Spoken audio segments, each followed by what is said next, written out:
Halo sahabat muda, senang dapat kembali menjumpai sahabat sekalian dalam acara Youth for Christ.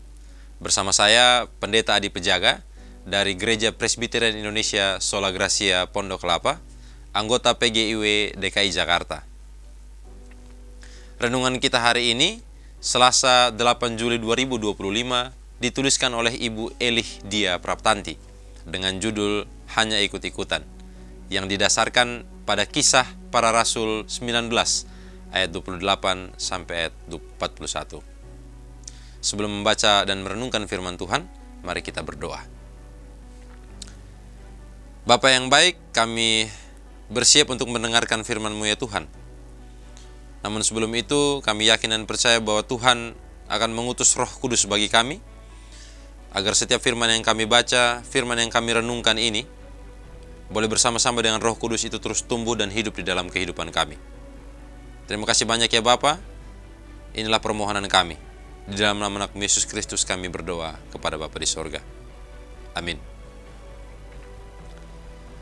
Sahabat muda, nats yang akan menjadi pusat refleksi kita hari ini adalah Kisah Para Rasul 19 ayatnya yang ke-32.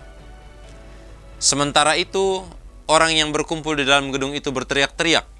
Yang seorang mengatakan ini dan yang lain mengatakan itu. Sebab kumpulan itu kacau balau dan kebanyakan dari mereka tidak tahu untuk apa mereka berkumpul. Sahabat muda, di media sosial sering muncul gerakan tagar atau kampanye viral mengenai isu tertentu. Banyak yang ikut serta hanya karena orang-orang di sekitar mereka melakukannya tanpa memahami secara mendalam isu yang didukung atau yang ditentang. Misalnya, saat ada sebuah kampanye tagar internasional bertujuan untuk memproses suatu kebijakan di negara yang jauh, banyak pengguna media sosial ikut menyebarkan tagar tersebut tanpa mengetahui mengapa kebijakan tersebut menjadi kontroversial. Mereka ikut-ikutan membagikan pesan atau tagar tanpa mengkritisi apakah tindakan itu relevan dengan situasi di tempat mereka sendiri. Banyak orang di Efesus menyembah Dewi Artemis, seorang tukang perak bernama Demetrius yang membuat patung-patung Dewi Artemis, mengumpulkan rekan-rekan seprofesinya dan menghasut mereka. Dia mengatakan bahwa mereka akan kehilangan pekerjaan dan pendapatan karena Paulus mengajarkan bahwa dewa-dewa buatan tangan manusia tidak boleh disembah. Dengan berbondong-bondong mereka membawa dua orang rekan Paulus, yaitu Gaius dan Aristarkus, ke dalam teater kota. Namun, kebanyakan dari orang yang berkumpul itu tidak mengetahui untuk apa mereka datang dan apa permasalahan yang terjadi. Akhirnya, karena tidak ada bukti yang menunjukkan bahwa Paulus atau pengikutnya telah menghina kuil atau dewi mereka, kumpulan massa itu kemudian dibubarkan dan harus mengikuti prosedur hukum yang berlaku.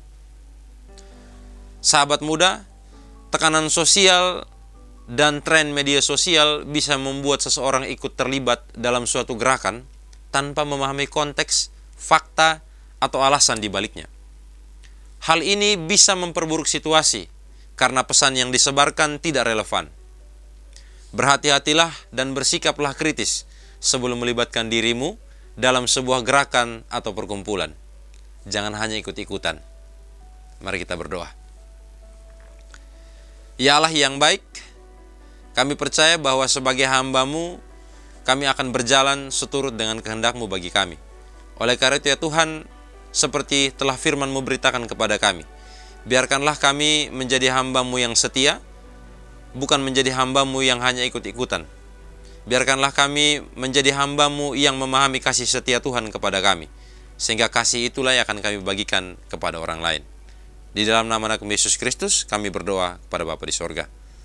Amin. Sahabat muda, demikianlah renungan kita hari ini. Jangan lupa subscribe, like, dan bagikan kepada teman-teman kita yang lain. Tuhan Yesus memberkati.